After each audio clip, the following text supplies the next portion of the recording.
Hola, ¿qué tal? Vamos a continuar con nuestra lectura de los historiales clínicos. Este historial data de alrededor de 1895, aproximadamente la fecha en la cual fue tomada la fotografía que aparece a mis espaldas. En la fotografía podemos ver a Sigmund Freud acompañado de su esposa y su hija Ana, su esposa Marta, si mal no recuerdo. Pues bien, alrededor de esta época, Freud vio a una paciente que pasó, digamos, a formar parte de los estudios sobre la histeria con el nombre de Catarina. No sabemos si es su nombre real, tal vez nos aclare el historial clínico este dato. Comienza entonces el historial, dice, en las vacaciones de 1890, puntos suspensivos, hice una excursión a los Hohe Tauern, Tauern, repito, Hohe Tauern, como para olvidar por un tiempo la medicina y en particular las neurosis. Había olvidado, este historial esta paciente fue atendida por Sigmund Freud. Solo hasta el momento, Ana O fue atendida por Charcot dentro de los historiales clínicos expuestos en estudios sobre la histeria. Aquí, al respecto del nombre Hohe Tauern, nos hacen una aclaración. Esta aclaración nos las hace James Strachey, el compilador de la obra, que dice una de las más altas cadenas montañosas de los Alpes orientales, esta de Hohe Tauern. Continúa el historial. Casi lo había logrado cuando cierto día me desvié de la ruta principal para ascender a un retirado monte, famoso por el paisaje que ofrecía y por su bien atendido refugio. Llegué pues a la cima tras la dura ascensión y ya recuperado y descansado, quedé absorto en la contemplación de arrobadoras vistas, tan olvidado de mí que a punto estuve de no darme por aludido cuando escuché esta pregunta. ¿El señor es un doctor? Pero la pregunta se dirigía a mí y provenía de una muchacha de unos 18 años que me había servido en el almuerzo con gesto bastante fastidiado, a quien la posadera llamó por el nombre de Catarina. Por su vestido y su porte no podía ser una doméstica, sino que debía ser hija o parienta de la posadera. Ya vuelto en mí, le respondí, sí, soy un doctor. ¿Cómo lo sabe? El señor se ha inscrito en el libro de viajeros y yo me dije si el señor doctor tuviera ahora un poquito de tiempo. Es que estoy enferma de los nervios y ya una vez estuve en casa de un doctor en L, no sabemos dónde es L. Continúa la paciente, continúa Catarina. Es cierto que él algo me ha dado, pero todavía no estoy buena. Heme aquí de nuevo con las neurosis, pues de otra cosa no podía tratarse en esta muchacha grande y vigorosa, de gesto apesumbrado. Me interesó que las neurosis se hubieran propagado a más de 2000 metros de altura y seguí interrogando. Reproduzco en lo que sigue la conversación que hubo entre nosotros, tal como se ha grabado en mi memoria, y la dejo a la paciente en su dialecto. Y le dejo a la paciente su dialecto. Perdón, me he equivocado en la lectura. Y le dejo a la paciente su dialecto. Las siguientes son palabras de Sigmund Freud y van a ir alternando Sigmund Freud y Catarina. ¿Y de qué sufre usted? Me falta el aire, no siempre, pero muchas veces me agarra que creo que me ahogaré. A primera vista no suena esto neurótico, pero se me hacía probable que fuera solo una designación sustitutiva para un ataque de angustia. Del complejo de sensación de la angustia resalta de manera indebida un solo factor, el angostamiento para respirar.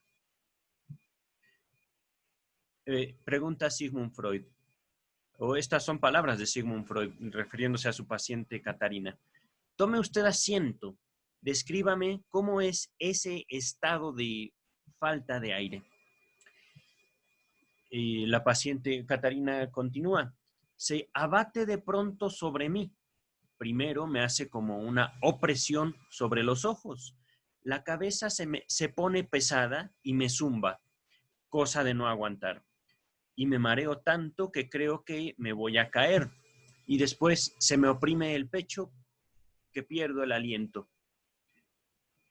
Pregunta Freud. ¿Y no siente nada en la garganta? Contesta Catarina. Se me aprieta la garganta como si me fuera a ahogar. Continúa Freud. ¿Y en la cabeza no le sucede nada más? Contesta Catarina. Martilla y martilla hasta estallar. Freud contesta. ¿Y bien?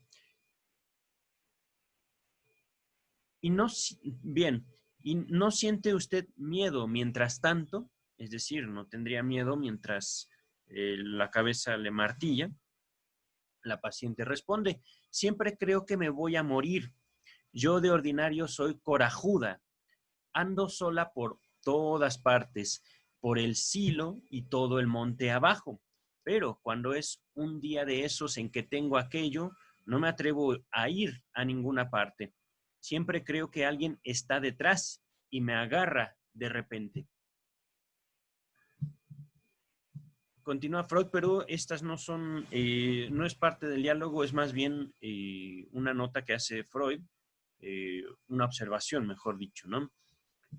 Era realmente un ataque de angustia y por cierto que introducido por los signos del aura histérica, o mejor dicho, era un ataque histérico que tenía por contenido la angustia.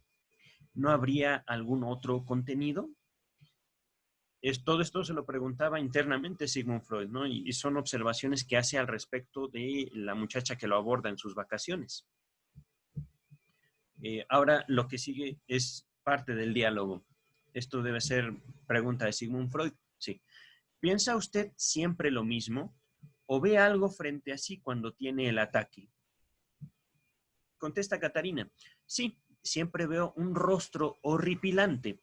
Me mira tan espantosamente. Yo le tengo miedo. Viene una observación. Ahí se ofrecía, quizás, un camino para avanzar con rapidez hasta el núcleo de la cuestión. Pregunta Freud. ¿Reconoce usted ese rostro? Creo que será un rostro que usted ha visto realmente alguna vez. La paciente contesta, no. Freud pregunta, ¿sabe usted de dónde provienen sus ataques? Contesta ella, no. ¿Cuándo los tuvo por primera vez? La primera vez fue hace 2 años, cuando aún estaba con mi tía en el otro monte. Antes tuvo ahí el albergue. Ahora estamos aquí desde hace 1 año y medio, pero eso me sigue viniendo. Freud, se pregunta Freud, ¿debía emprender aquí un intento de análisis? Por cierto que no me atrevía a trasplantar la hipnosis a esa altitud, pero quizá lo consiguiera en una simple plática. Recordemos aquí, y esta es una observación mía, que en este tiempo de 1890 y algo, 1895 aproximadamente, Freud no practicaba como tal el psicoanálisis, sino que estaba justo en este periodo de transición entre la hipnosis y el psicoanálisis, que esto vendría tiempo después, al menos yo lo ubicaría después de su autoanálisis. Ya de esto hablaremos más a fondo en otra ocasión, pero aquí es digamos, lo hago notar por esta frase, quizá lo consiguiera en una simple plática. Justo podemos ver aquí como este interés o este empeño de Freud de apartarse de la hipnosis. Continúa el texto. Harto a menudo había discernido la angustia en muchachas jóvenes como una consecuencia del horror que invade a un ánimo virginal cuando el mundo de la sexualidad se le abre por primera vez. Y aquí hay una observación, no sé si sea de Freud o sea de James Strachey, sí, me parece, es de Freud, no. Sí, sí, sí. Sí es de Freud. De hecho, aquí viene la observación de Freud y además aquí en este mismo apartado viene una observación de James Strachey. La observación de Freud dice, quiero mencionar el caso en que discerní por primera vez este nexo causal, el nexo entre la angustia y el despertar sexual, o el despertar, digamos, del interés sexual. Dice Freud, trataba a una señora joven por una complicada neurosis. Tampoco ella quería admitir que había contraído su padecimiento en su vida conyugal. Objetaba que ya de muchacha había padecido ataques de angustia que desembocaban en desmayos. Me mantuve firme. Cuando nos hubimos conocido mejor, me dijo de repente un día, ahora le informaré también de dónde venían mis ataques de angustia cuando muchacha. Dormía en esa época en una habitación contigua a la de mis padres. La puerta estaba abierta y una candela ardía sobre la mesa. Algunas veces vi, pues, cómo mi padre se llegaba a la cama de mi madre, y he escuchado algo que me causó viva emoción. Tras eso, me vinieron mis ataques. Aquí termina la observación de Freud e inmediatamente viene la observación dentro de la nota al pie de página número 2. Esta observación es de James Strachey, la que sigue. Dos casos de esta clase son mencionados por Freud en su carta a Fliess del 30 de mayo de 1893. Aquí entre paréntesis nos dice es la carta número 12. Véase también su primer trabajo sobre la neurosis de angustia en el volumen 3 de la Standard Edition, de la página 100 en adelante. Esta carta número 12 seguramente ya fue compartida en este espacio, en este canal de YouTube. Ahora bien, regresamos entonces a, digamos, el caso de Catarina. Estaba Freud haciéndose la observación o recordando que ya había atendido ataques de angustia como una conversión de el despertar sexual de mujeres. Bueno, pacientes. Aquí quiero hacer notar también que eh, la, una de las contribuciones más sobresalientes del psicoanálisis fue, digamos, generalizar el estado de la histeria a hombres y mujeres por igual. Pero bueno, regresamos entonces a Catarina. Le dije entonces, si usted no lo sabe, yo le diré de dónde creo que le han venido sus ataques. En algún momento, 2 años atrás, usted ha visto o escuchado algo que la embarazó mucho, que preferiría no haber visto. Aquí con embarazó es una palabra que podremos también entender como avergonzó. Es decir, que eso le llenó de embarazo, le llenó de vergüenza. Y ella, es decir, ella contesta, cielos, sí, he pillado a mi tío con la muchacha, con Francisca, mi prima. Freud le pregunta, ¿qué historia es esa de la muchacha? ¿No quiere contármela usted? Contesta Catarina, a un doctor una puede decírselo todo. Sepa, pues, que mi tío, el marido de mi tía, a quien usted ha visto, tenía entonces la posada con mi tía en el monte X. No, obviamente están aquí escondiendo la ubicación exacta, ¿no? Para proteger la identidad de las personas. Continúa Catarina. Ahora se han separado y yo soy la culpable de que estén separados, pues por mí se destapó que él se entiende con Francisca. Aquí con la palabra en español destapó, viene la palabra en alemán aufkommen. Aufkommen, con K. Kommen, con doble M también. Aufkommen. Freud le pregunta, bien, ¿cómo llegó usted a ese descubrimiento? Aquí con la palabra en español llegó, viene la palabra en alemán kommen. Entonces, son anotaciones importantes en cuanto a la lingüística que luego también nos ocuparemos en relación del inconsciente con el lenguaje. Besos a Lacan. La paciente, Catarina, responde, fue así. Cierta vez, hace 2 años, unos señores habían ascendido allá y pidieron de comer. Aquí con la palabra en español allá viene la palabra en alemán, Heraufkommen. no, heraufkommen. Continúa Catarina. La tía no estaba en casa y a Francisca no se la encontraba por ninguna parte. Era la que siempre cocinaba. Tampoco se hallaba al tío. Buscamos por doquier. Y entonces el muchacho Alois, mi primo, dice, al cabo, Francisca está con el padre. Entonces los dos echamos a reír, pero sin pensar en cosa mala. Vamos al dormitorio que tiene mi tío y la puerta está con tranca. Es decir, la puerta estaba cerrada fuertemente, ¿no?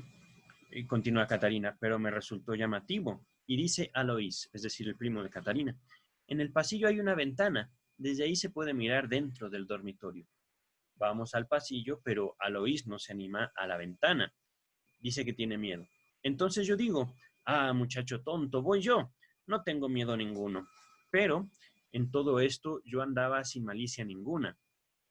Miro adentro, el dormitorio estaba bastante oscuro, pero ahí veo al tío y a Francisca. Él yace sobre ella. Pregunta Freud, ¿y entonces? Contesta Catarina, al punto me he apartado de la ventana. Me he apoyado en la pared y me entró la falta de aire que desde entonces tengo. Se me nubló el entendimiento. Sentí un peso sobre los ojos y en la cabeza me martillaban.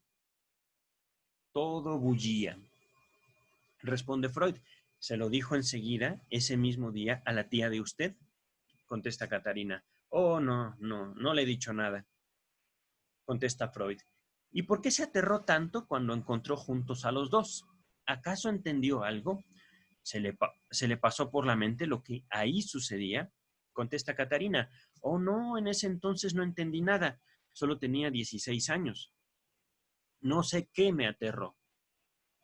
Contesta Freud. Señorita Catarina, si usted pudiera recordar lo que pasó entonces dentro de usted, cómo le entró el primer ataque, qué le pasó entonces por la cabeza, quedaría sana. El chispazo es contribución mía. Contesta Catarina. Si pudiera. Pero estuve tan aterrorizada que lo he olvidado todo. Aquí Freud introduce en un paréntesis, esto quiere decir, traducido al lenguaje de nuestra comunicación preliminar, que les voy a dejar el enlace de este texto de la comunicación preliminar al final de este video, el afecto mismo crea el estado hipnoide, cuyos productos luego se mantienen fuera del comercio asociativo con el yo conciencia. Aquí, al respecto de la palabra español comercio, viene la palabra en alemán, entre paréntesis, la palabra alemana Werker, con K y con una H antes de la R, de la segunda R. Werker, al respecto de la palabra comercio, y al respecto de la palabra yo conciencia, son dos palabras en español unidas por una línea media, no sé cómo, un guión medio, perdón. Ich Bewusstsein. Bewusstsein. Aquí ich se puede escribir así como se escucha, ICH, Bewusstsein. La primera es una B labial, B de burro, digámoslo así. La segunda, Bewusstsein, es una V, que hasta donde tengo entendido se pronuncia como B en alemán. Ahora, continúa Freud. Dígame usted, señorita, la cabeza que siempre ve cuando le falta el aire, ¿no será la cabeza de Francisca, como usted la vio entonces? Contesta Catarina, oh no, no era tan horripilante, y además es sin duda una cabeza de hombre. Contesta Freud, o quizá la de su tío. Contesta Catarina, no he visto su rostro tan nítido, estaba demasiado oscuro en el dormitorio. ¿Y por qué habría puesto en ese momento una cara tan espantosa? Contesta Freud, tiene razón. Aquí entre paréntesis, es decir, esto ya no se lo dijo a la paciente. De pronto pareció extraviado el camino. Quizás encuentre algo en lo que sigue del relato. Y Freud le pregunta a ella, ¿y qué sucedió después? Contesta ella, pues que los dos han de haber escuchado ruido. Enseguida salieron. Aquí, después de la palabra en español salieron, viene la palabra en alemán, herauskommen, con H, heraus. Continúa Catarina, yo estuve muy mal todo el tiempo. No podía dejar de pensar y pensar.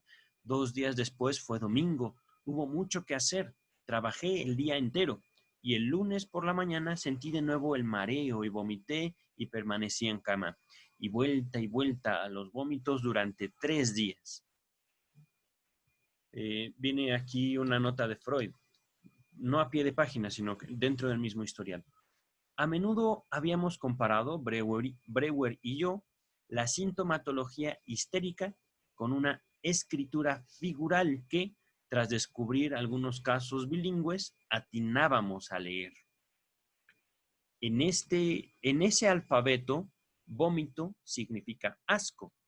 Le dije entonces, si usted 3 días después vomitó, creo que en ese momento, cuando miró dentro del dormitorio, usted sintió asco. Contesta ella, sí, asqueada, tengo que haber estado. Dice pensativa. Y ella misma se responde, ¿pero de qué? Quizá vio algún desnudo, dice Freud. ¿Cómo estaban las dos personas en el dormitorio? Estaba demasiado oscuro para ver algo, contesta Catarina, y los dos estaban con ropa puesta. Ah, si supiera qué me dio asco en ese momento. Tampoco yo lo sabía, se contestó Freud a sí mismo, ¿no? Tampoco yo lo sabía, pero la exhorté a seguir contando lo que se le ocurriera, con la expectativa cierta de que fuese justamente lo que me hacía falta para esclarecer el caso. Informaba entonces que por fin comunicó a su tía, quien la hallaba cambiada y sospechaba algún secreto, lo que había descubierto. Siguieron escenas muy afligentes entre tío y tía. Los niños escucharon cosas que les abrieron los ojos sobre muchos puntos y que mejor no hubieran escuchado hasta que la tía se decidió tomar a su cargo esta otra posada con sus hijos y sobrina y dejar solo al tío con Francisca, que entre tanto había quedado embarazada. Pero luego, para mi asombro, ella abandona este hilo y empieza a contar 2 series de historias más antiguas que se remontaban de 2 a 3 años atrás del momento traumático. La primera serie contiene ocasiones en que ese mismo tío la asediaba sexualmente a ella, cuando solo tenía 14 años. Como cierta vez hace con él una excursión al valle y allí pernocta en la posada, quiere decir, pasan la noche en la posada. Él se quedó bebiendo y jugando a las cartas en el salón. A ella le vino sueño y se fue temprano a la habitación que les habían asignado a ambos. No dormía muy profundamente cuando él subió. Aquí entre paréntesis la palabra en alemán, hinaufkommen. Entonces ella se fue a acostar, no estaba todavía dormida y él subió. Después se volvió a dormir y de repente se despertó y, entre comillas, sintió su cuerpo en la cama, es decir, sintió el cuerpo del tío en la cama. Se levantó de un salto y le dio reproches. ¿Qué haces, tío? ¿Por qué no te quedas en tu cama? Él intentó engatusarla. Anda, muchacha tonta, quédate quieta. Tú no sabes qué bueno es eso. Ok, aquí Catarina contesta, no me gusta lo bueno de usted, ni siquiera dormir la dejan a una. Permaneció de pie junto a la puerta, lista para escapar al pasillo, hasta que él desistió y se durmió a su vez. Entonces, ella se metió en la cama y durmió hasta la mañana. Por la modalidad de defensa que ella informa, parece desprenderse que no discernió claramente el ataque como sexual. Preguntaba si sabía qué quería hacer él con ella. Respondió, en ese tiempo no. Solo mucho después se le volvió claro. Es decir, ella contesta, en ese tiempo no sabía qué quería hacer el tío con ella. Y al mismo tiempo Freud aclara, solo mucho después se le volvió claro. Refiere que se resistió porque le resultaba desagradable que la molestaran cuando dormía. Y aquí ven entre comillas, me parece que es palabras de Catarina, porque eso no se hace. Continúa Freud en la descripción del caso. Me he precisado a informar con detalle sobre este episodio porque posee gran significatividad para entender todo lo que siguió. Luego cuenta otras vivencias de un tiempo algo posterior, cómo otra vez tuvo que defenderse de él en una posada cuando estaba totalmente bebido, etc. A mi pregunta sobre si en esas ocasiones sintió algo semejante a la posterior falta de aire, responde con precisión que todas las veces tuvo la presión sobre los ojos y sobre el pecho, pero ni con mucho tan intensa como en la escena del descubrimiento, es decir, con Francisca, del tío con Francisca. Inmediatamente después de concluida esta serie de recuerdos, empieza a referir una segunda, en la que se trata de oportunidades en que algo le llamó la atención entre su tío y Francisca. Como una vez toda la familia pasó la noche vestida en un pajar y ella de pronto se despertó a causa de un ruido. Creyó notar que su tío, que yacía entre ella y Francisca, se movía de sitio y Francisca se estaba acostando. Como otra vez pernoctaron en una posada de la aldea N, ella y su tío en una habitación y Francisca en otra contigua. A la noche se despertó de repente y vio una figura larga y blanca junto a la puerta, en tren de bajar el picaporte, es decir, con el afán de bajar el picaporte. «Cielos, tío, ¿es usted? ¿Qué hace en la puerta?», pregunta Catarina. «Quédate tranquila, solo buscaba algo». Es que se sale por la otra puerta. Es decir, ella le afirma al tío, se sale por la otra puerta, y el tío le contesta, me he equivocado, etc. Le pregunto si en esa época malició algo, es decir, si entendía qué era lo que estaba pasando entre su tío y Francisca. Catarina contesta, no se me pasó nada por la cabeza. Es cierto que siempre me sorprendía, pero no ataba cabos. Freud dice, le pregunto también si en esas oportunidades le vino la angustia. Cree que sí, pero esta vez no está tan segura de ello. Repito, no está tan segura de ello. Después que ha terminado estas dos series de relatos, toma un respiro. Está como transfigurada. El rostro con expresión de fastidio y pesadumbre se había animado. Tiene los ojos brillantes, está aliviada y renovada.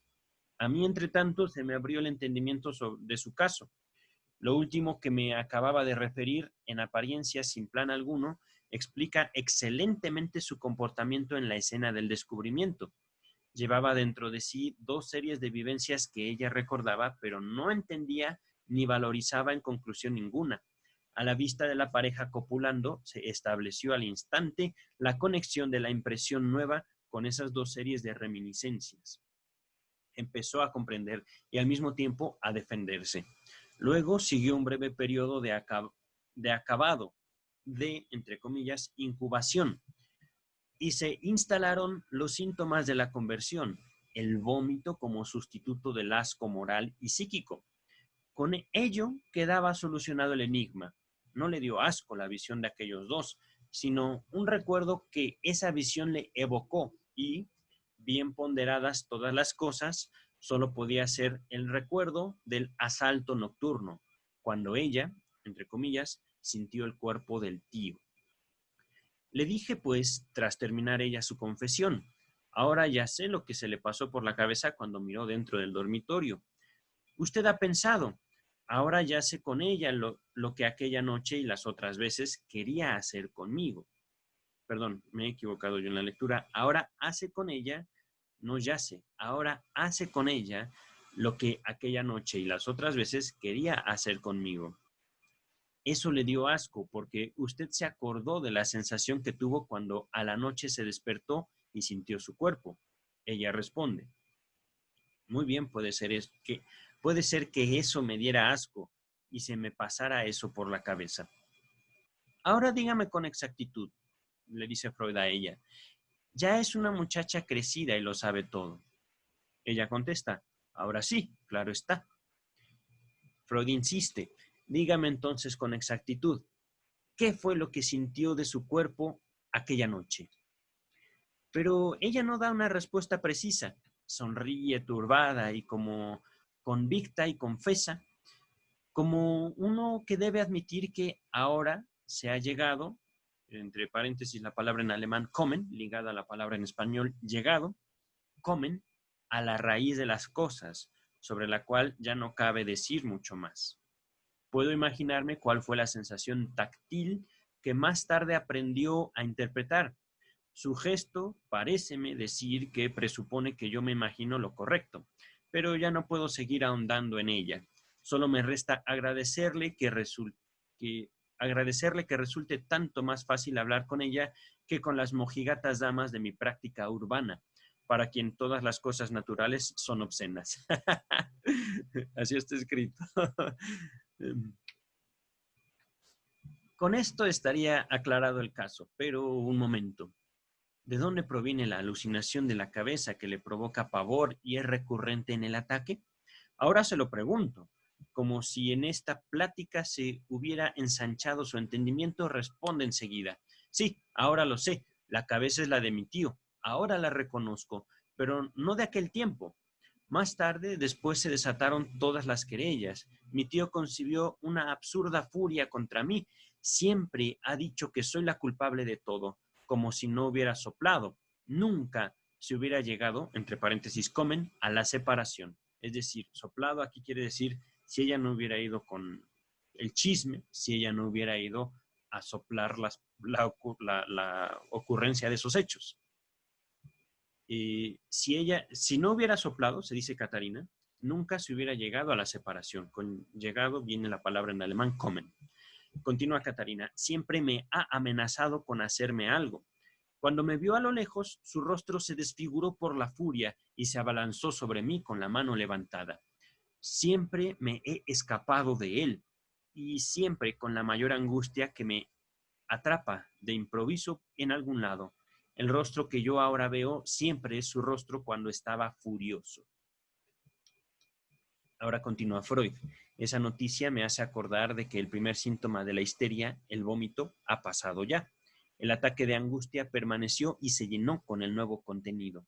Según eso, se trata de una histeria ya abreaccionada en gran parte. Es que, en efecto, ella ha comunicado su descubrimiento al poco tiempo a su tía.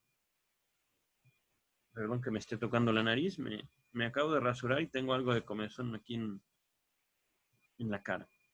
Ahora, la siguiente es una frase de Freud a la paciente. ¿Ha contado a su tía también las otras historias? ¿Cómo él, es decir, su tío, la asediaba? Y Catarina contesta, sí, no enseguida, pero después, cuando ya se había hablado de divorcio. Entonces su tía le dijo, esto lo dejamos para más tarde. Si opone dificultades ante la justicia, lo diremos también.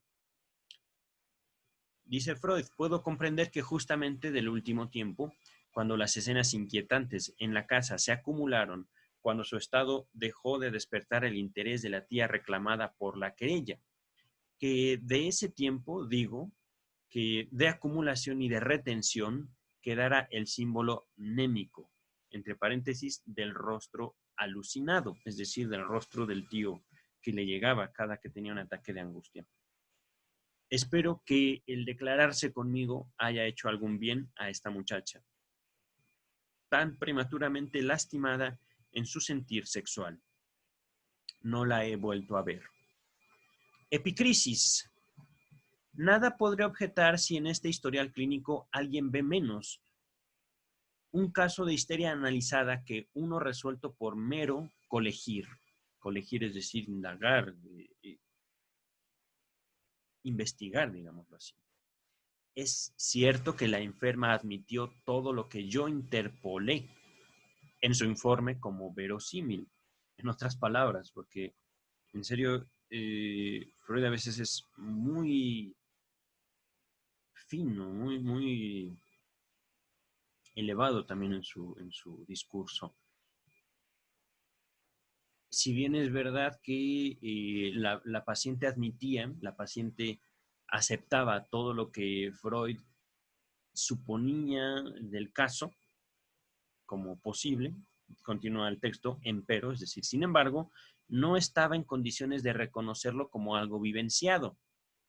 Es decir, y esto es algo muy importante, recuerdo mucho, y esto es una observación que yo les comparto, durante mis estudios en psicología, en la Facultad de Psicología, tomé clases con un neurólogo, Héctor Lara Tapia, no recuerdo que era psiquiatra, me parece que sí, pero él era un fuerte opositor al psicoanálisis, al que llamaba circoanálisis, y por supuesto criticaba como la psicología de ven y cuéntame tu vida. Aquí lo que Freud dice no es ven y cuéntame tu vida, no es que me vengas a contar exactamente lo que ocurrió, eso no importa realmente. Los síntomas están ahí, las fantasías están ahí. Eh, si bien Freud es lo que iba haciendo, digamos, las suposiciones, las hipótesis, en base a la cual los síntomas se sostenían por la relación emocional que la paciente establecía, con eso vivenciado. Ajá.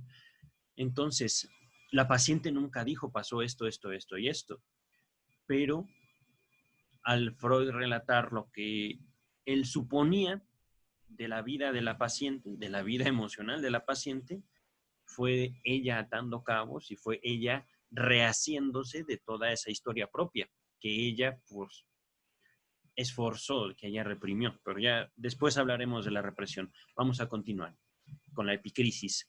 Opino que para ello, es decir, para haber recordado, habría hecho falta la hipnosis. Ya esto no sería tan necesario después. Básicamente, este fue la, mm, la ilustración de uno de los primeros análisis y fue así, inmediato. Y fue una sola sesión, imagínense algo así. Continúa en la epicrisis. Si supongo que colegí rectamente, es decir, si supongo que investigué y que deducí de forma apropiada, continúa Freud, y ahora intento reducir este caso al esquema de una histeria adquirida, tal como resultó del caso 3, que si mal no recuerdo es Lucy R., la señorita Lucy R., o la institutriz Lucy R. Parece natural comparar las dos series de vivencias eróticas con unos momentos traumáticos y la escena del descubrimiento de la pareja con un momento auxiliar.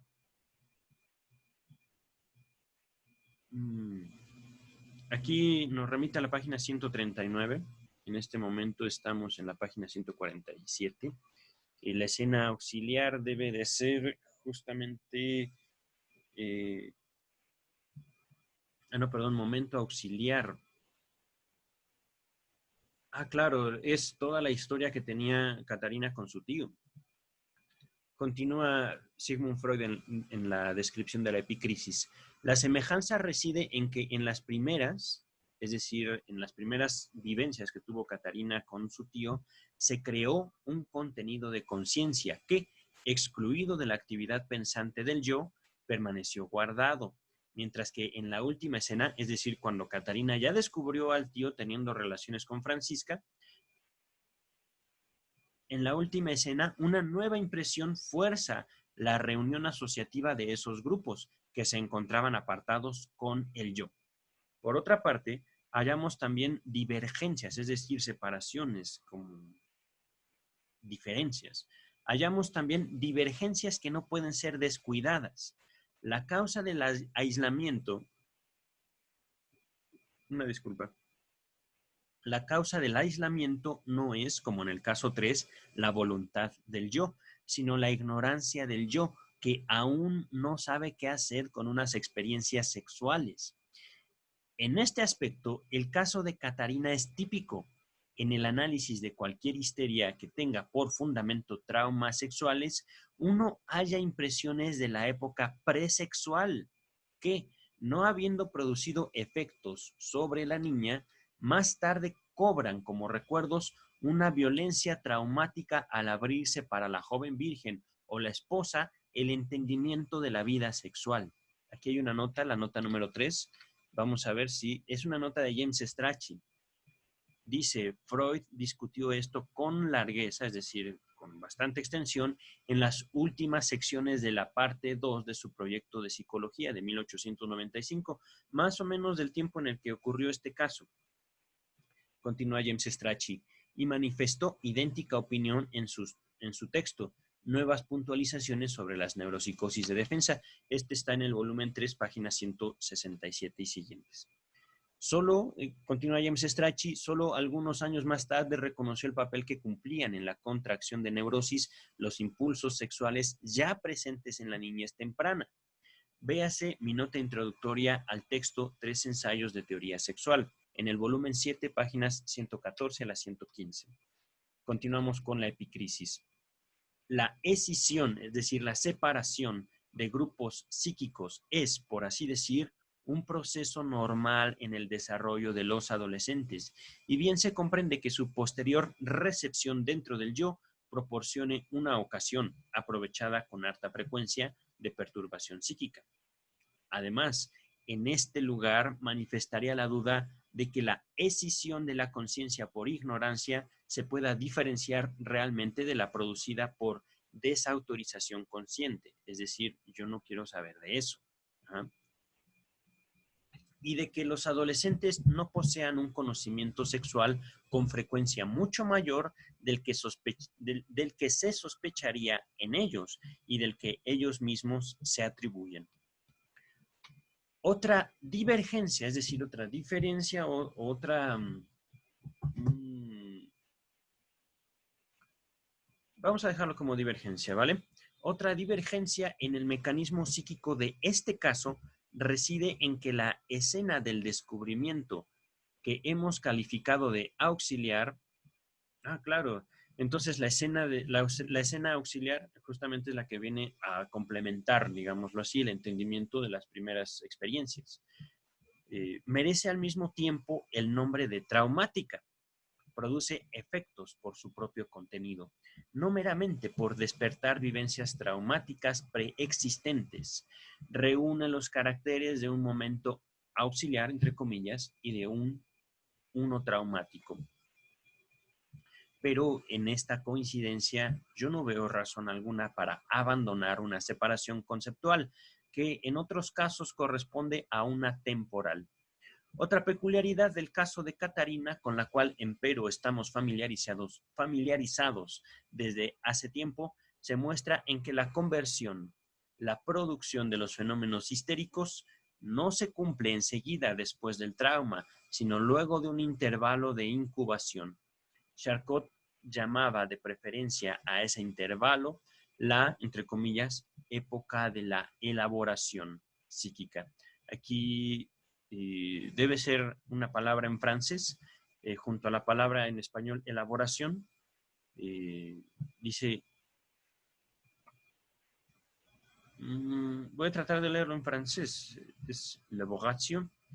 Elaboración, digo, me parece más bien como una palabra en inglés, elaboration. No, pero es que viene un apóstrofe, viene una tilde en la letra E. Realmente no sé si es francés, si es inglés. Aquí también James Strachey, al respecto de la época de la elaboración psíquica, nos remite a Charcot en el volumen 1. Al respecto de las consideraciones de Breuer sobre el tema, se van a abordar más adelante en este mismo tomo. Continúa Freud en la epicrisis. La angustia que Catarina padecía en sus ataques. Una disculpa, leo mucho más rápido de lo que mi palabra me permite. A veces mezclo dos palabras. Aquí mezclé las palabras ataques e histérica. Voy a repetir, la angustia que Catarina padecía en sus ataques es histérica, es decir, una reproducción de aquella angustia que emergió en cada uno de los traumas sexuales. Omito elucidar aquí el proceso que he discernido como el que sobreviene de una manera regular en un número enormemente grande de casos, a saber, la vislumbre de vínculos sexuales produce en personas virginales un afecto de angustia. Aquí nos hace James Strachey. No es verdad. Bueno, aquí hay una nota que dice James Strachey. Esta nota se agregó en 1924, es decir, Freud hizo aquí una nota años después de haber escrito esto que voy a repetir, ¿vale? La vislumbre, es decir, la perspectiva, el descubrimiento de vínculos sexuales produce en personas virginales un efecto de angustia. Después de tantos años, me atrevo a infringir la discreción entonces observada y a indicar que Catarina no era la sobrina, sino la hija de la hospedera. Vale decir que la muchacha había enfermado a raíz de unas tentaciones sexuales que partían de su propio padre. Una desfiguración como la practicada por mí en este caso debería evitarse a toda costa en un historial clínico. Naturalmente, no es tan irrelevante para entenderlo como lo sería, por ejemplo, el traslado del escenario de un monte a otro.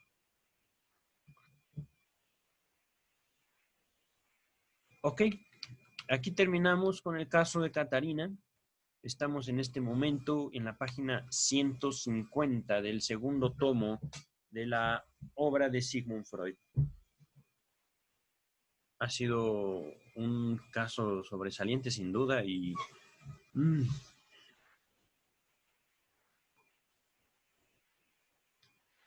uno pensaría, al menos una persona que no, perdón sigo teniendo comezón. Siento, de alguna forma, siento la navaja en mi cara en este momento, ¿no? Pero bueno, también quisiera yo, tal vez sea necesario hablar de esto en otro lugar, es decir, no asociado ahorita con la lectura del caso, porque pienso yo que me extendería mucho al respecto de lo que acabamos de escuchar que le pasó a la joven Catarina, la paciente de una sola ocasión que tuvo Sigmund Freud durante su viaje a esta zona montañosa. Entonces, bueno, voy simplemente a comentarlo. Tengo un canal llamado El Ombligo del Sueño aquí en YouTube y pueden encontrar también el podcast de El Ombligo del Sueño en Spotify. Próximamente yo creo que lo estaré compartiendo en otras plataformas. En ese podcast voy a hablar sobre justamente estas situaciones que encontramos regularmente en la práctica, sobre el incesto y sobre la sexualidad infantil. Bueno, voy entonces a dejar hasta aquí este caso. Vamos a